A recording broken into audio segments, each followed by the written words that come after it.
Hi and welcome to my home and my channel. My name is Marta and I was inspired to do this video and I will do more videos in the future. I was inspired by my interview that I had on Monday to start recording my experiences as a foreigner in Norway, how is to live here, and share with you my story here. And because I tried to do this video before and it came up so long that I decided to cut it shorter and redo it. So this is, I hope, the last take. And if you do not like my way of speaking, then this video is not for you. I'm Polish by birth. I'm very proud to be Polish. So I'm giving myself room to make some language mistakes while I'm talking, because I don't have any script. I think that should come from me, and yeah, I will just go with the flow, if I can say that. So for today, I decided to share with you some red flags that I have while I'm red flags that I'm experiencing when I'm going to interview here in Norway as a Polish person, and these red flags and this experience that I always have, it's quite different from experiences of people that I know, like Norwegians, like Englishmen, like French or French, and so on. So they are very often quite surprised that I even had to deal with stuff like this. But this is because the way Norwegians look on the Polish people here, and the stereotype about us as well. So I decided to share this with you, and I decided to do it in English because English is much more like universal language, and I want to be able to deliver in the language that more people can understand. So yeah, I think we can start. Very short about me for now is that I live in Norway from 2011. I didn't move here for a job. I came here for summer vacation. Things happened and I'm still here. Sorry.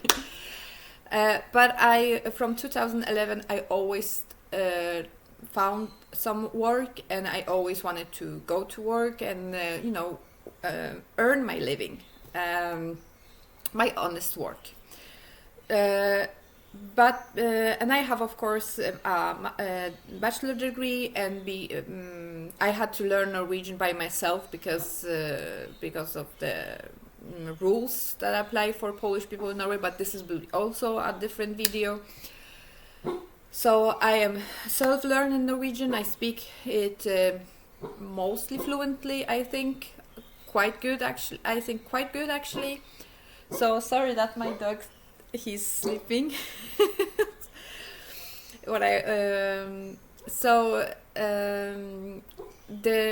All interviews that I have are always in Norwegian. I had just one interview in my interview career that I had this in Polish, but that's a different story.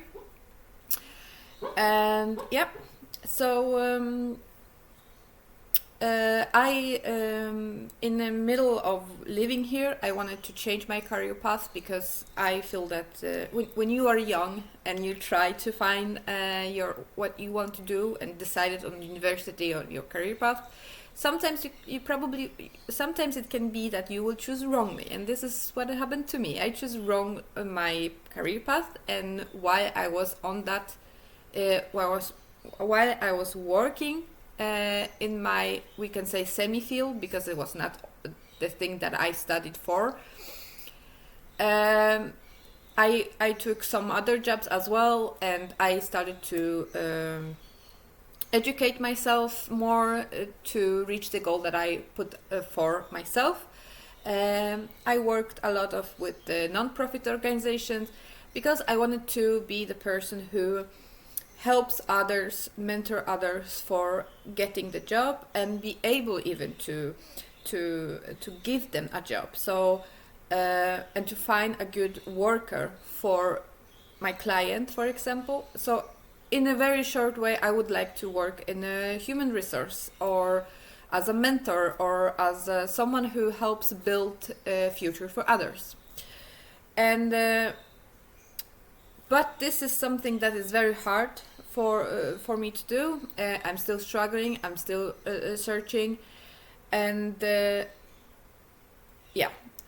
So, and I don't like to be without work, but I have also the problem with if I have the same work over and over, I will be very quickly disheartened, and then I just don't like the work. So I need a lot of stimulation around, so that I will, and a lot of things that I have to deal with, so I will be, happy in my work environment. So I decided to still look for the job, but the work that I want to do. But now comes summer vacation, and I thought, well, I can try to get some summer vacation work, so I can probably maybe pay for some new courses or school or whatever. And so I sent a CV and my resume to a duty-free boutique on the airport in my district. And I got a call from a guy that he was interested and invited me to interview. And I was quite happy about it, because I was like 70% of the work, like time in this work. I worked before on this airport doing something else. So yeah, I like the airport as a place as workplace in general, and I was actually quite happy about it. It's not the boutique Arbeiter, so the boutique worker. It's not something that I would inspire to, but it's something that I could do for a shorter period of time and get extra. Always, everything you do, you get experience. So I thought this will be also a good experience for me while everybody is on the vacation. So I went there. I drove 1 hour to that place, and when you write your CV and resume, you put heart into it, and then I had to drive 1 hour one way to get to the place. And before even I came there, I asked the guy that I talked with, is this the number that I can eventually get the contact with him if something will pops out, or where I have some other question? And he said, no, I will not do the interview. And he sent me a number to another person, a lady. And that was not something unusual. This happens. This is not a problem. So fast forward, I went to the meeting place, and because I am a person who likes to be always on time, or very best before the scheduled time, I was 30 minutes before we should meet. So I used the number and sent SMS that, hi, my name is Marta. I have appointment with you for interview on this and that hour. I came a little bit earlier, so I will just give you heads up how I look like, what I'm wearing, so you will not have a problem to finding me here in the crowd, because I'm in the crowd. And I got the response SMS, yeah, hi, that's nice, but I will not be the one who will be making the interview. And that's a red flag. This is the third person before even an interview that I had contact with. And it is very low chance that every 3 people looked on my resume and my CV. So I was like, okay, that's fine, because of what I can say. But this is something that means that is not good. If before even interview you will be put to another person and you not like they just throw you to another one, it means that they just don't care, and you probably will, the interview probably will go sideways. But I said, I drove here 1 hour, let it be. So she came, she picked me up, she introduced herself, but she introduced herself just with her name. And this is very typical in Norway. I don't know how it's in other countries, although I worked in England, so this is what's for me typical. It means that even in Poland or England, they always set your their name and their last name, so you can remember them, and you can have a good conversation and be connected in some kind of level. But when you get just the name, that means that she just don't want you to remember her. And in the middle of the conversation, I understood why, because she was ending her work in that department in uni, so she didn't even want me to remember her. It was no point. So remember that somebody has to give you his or her name and surname, so you can feel like, okay, this is going in a good way. So this is a little red flag if you don't get full name and surname. You need to sometimes read between the lines. So that's the second. But the second small. But the third one, big one, was that, and this happens very often with me, especially when you go to works like butikkansat or something related, like with the beauty business, so a lot of, when they invite you to interview, but they want to get to do the interview in a public place. I mean, they will not use like a quiet room when you can both focus, and this is a red flag.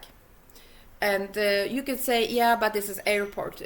On the airport, when you are not able to access a lot of airport places without like a card, and you have to go through security course and stuff. And I know that very well because I worked there, so I could understand that very good.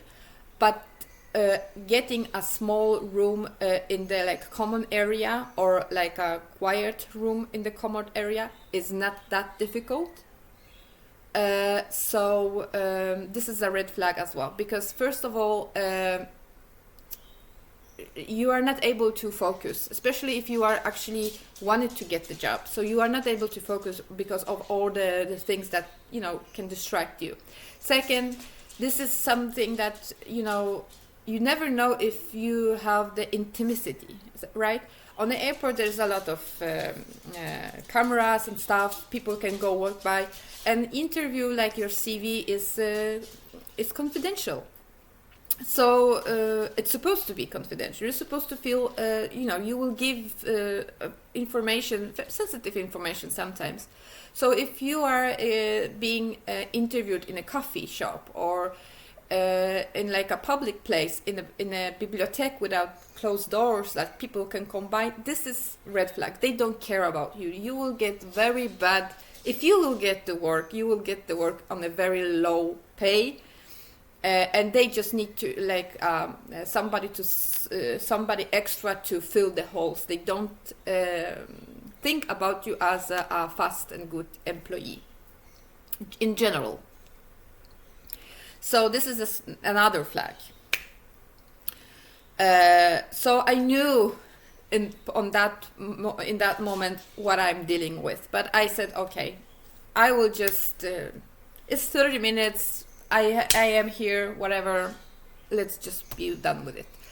So when she started to spread my confidential papers, I mean CV, on the table, I noticed that she has a paper with questions for me. So I knew in that moment that she is unqualified to even have interview with me. How I know that? Because I studied it and I went a lot of interviews. And if you need to have a cheat sheet, It's bad. It's very bad. But not as bad as that you have to check everything. This is even worse. So I was thinking, okay, it's not good. So she introduced herself before, so now she's just introducing the firma and how they look like and how big theirs, blah blah blah, all positive things. But what I'm hearing is we pay very little. We are we have so many boutiques because we don't pay enough, or we have the working environment and so and so. This is what I'm hearing. But okay, and she asked me the question that almost everybody's dreading: tell me something about yourself. And because I was always a little bit happy about the job, I always have a little bit, faith that maybe my old red flags are wrong, and maybe I really will get the job and I will be happy with it and blah blah. So I started to talk about myself, what I did, what I plan to do, what I'm interested in, a little bit about my career, but not too much because everything was written. And I started to tell her why I applied for this job and why I'm capable of doing this job. And when I was finished, she was like, she was always, making me feel that she's listening to me, but I know that she is not listening to me. And then she take up the paper and she said, yeah, I know you told me why you want to work here, but I will ask you one more time why you want to work with me. And then I see that she's like, ding, ding, like she asked that question. And that means this is a red flag, because that means that she does not care, and whatever she will give me as a possible work will be not good. And so I, of course, said that one more time. And then she asked me about a lot of stress, and she told me about the work, how it looks like and stuff on. And I said, yeah, but that's fine. I can be on the register, but I can also work on the floor. I can sell products. I know my cosmetics, my perfumes. I know I have a not so much knowledge about the alcohols and tobacco, but this is not something very hard to learn. And she said, no. If you will work, you will just work on the register.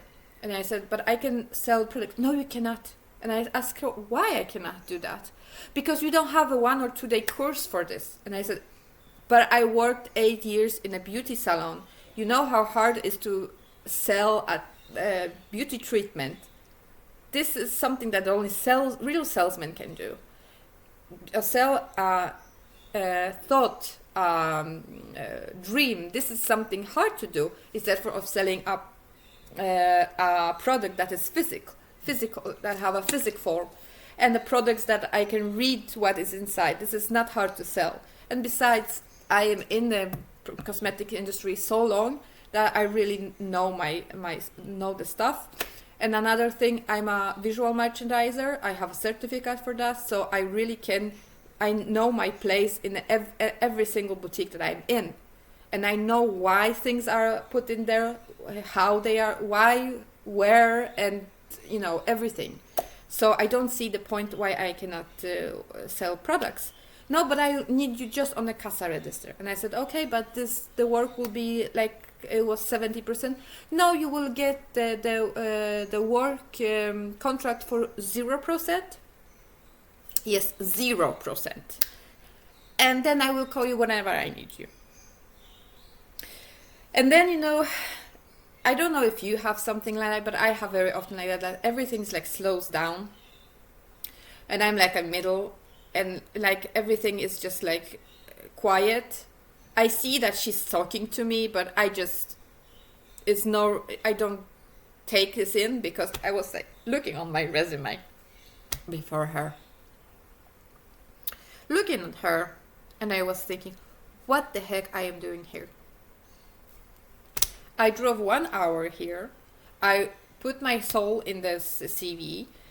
This is not even the job that I actually want to pursue a career in. I just want to have like an extra job. And I got even information that I'm not qualified for selling products. And that means that she did not read, or she just glimpsed on my CV. She does not understand what I am capable of. She cannot read and she cannot drive the conclusion of what kind of person and qualities I have to do those jobs that I had before. And that means that she's not an interviewer.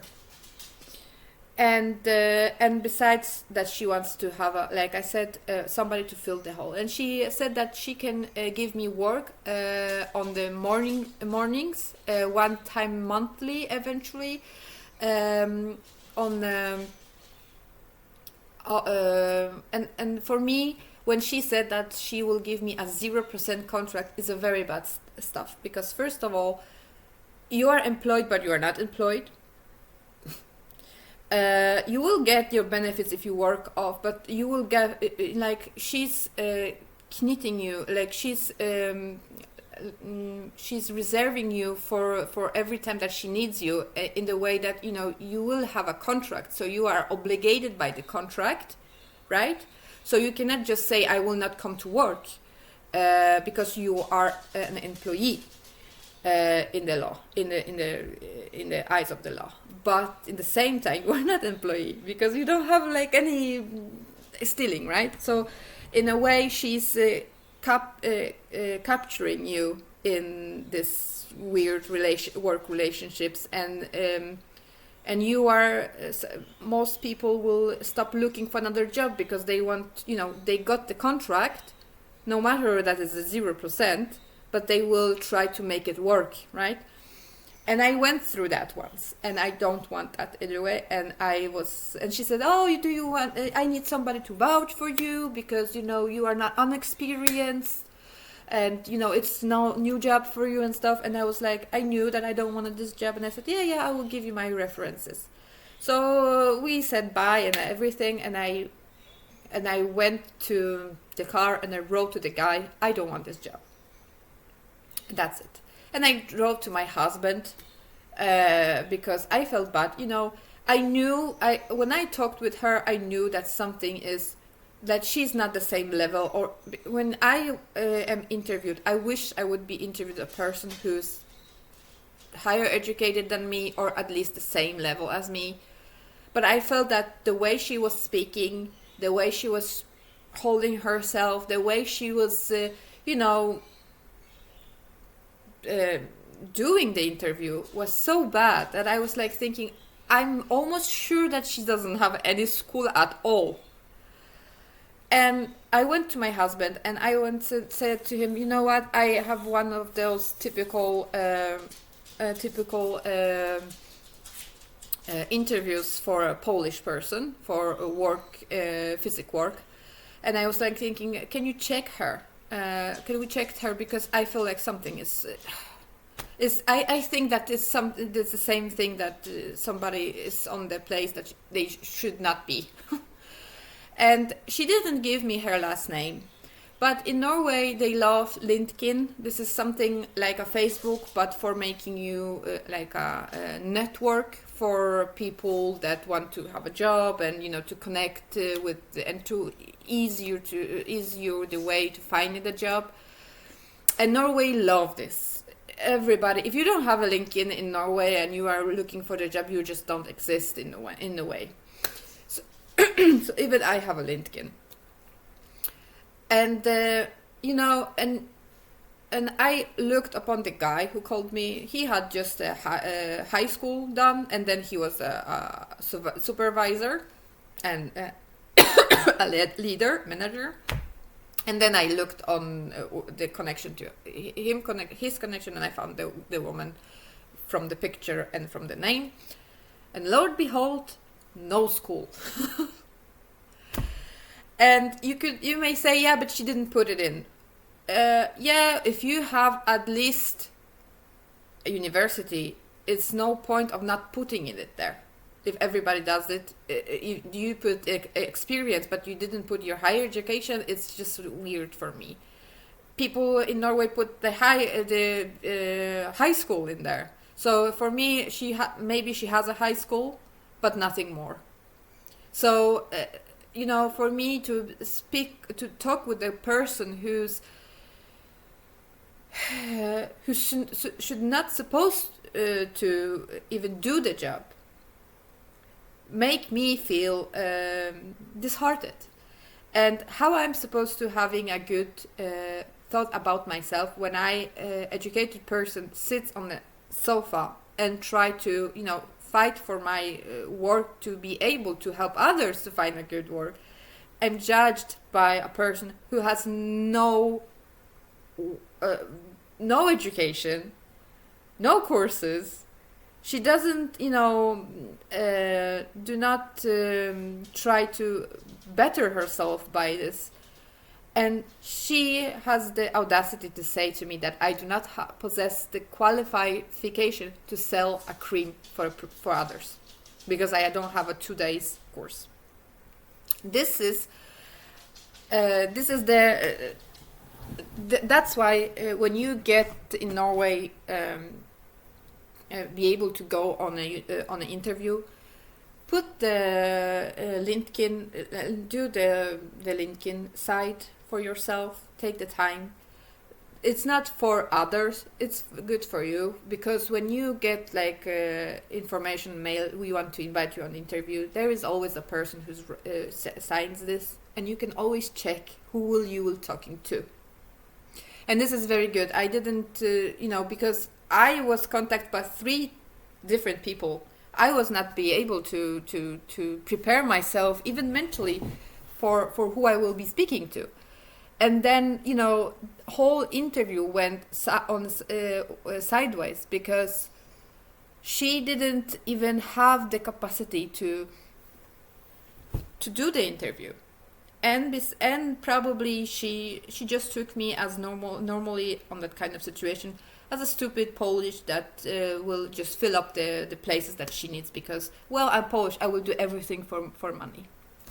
But the way that Norwegian looks on the Poles in Norway, this is a different type, but this is also a very delicate way to show you how we are looked upon. And of course, there is never a one side that is responsible for this, but in the country that you always are told that everybody is equal, everybody is the same, jantaloven, and everything, blah blah, and you are even,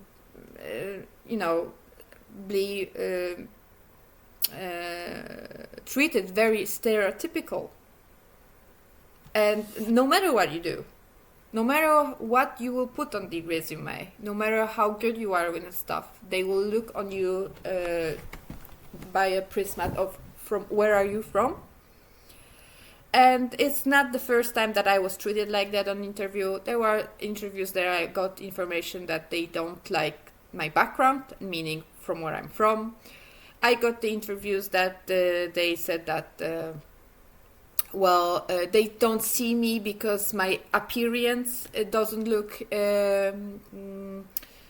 the way they doesn't look the way they think that should look. That I don't look like a person who are able to do the job, because I will deal with a lot of men, for example. So appearance plus my gender. So it's a lot of things that and. So in the country that you're not supposed to feel bad about yourself because from where you're from, and you should be judged by only things that you actually did, is very disheartening. So always do good research before you go on an interview. Don't be scared to say no for the job, especially if you're Polish. Have a respect for yourself, because if you do not have a respect for yourself, if you just let it be, they will treat you and others very poorly. So that was my experience about the job. Finally, I was finished in 30 minutes, not in a 1 hour. So I will finish for today. Thank you very much for your time. I will do another films about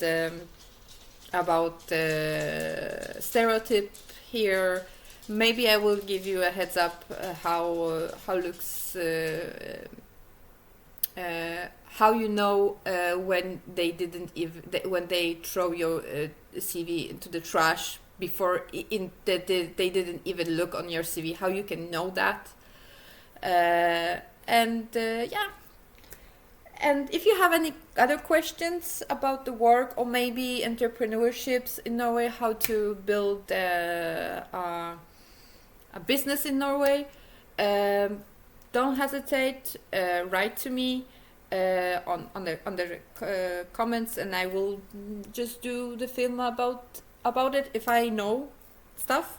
And if you are Polish and you wanted to open your own business, also I have a blog where I write it in Polish, things that you need to take care of or things that you need to look on, and all of those things I based on courses that I went through.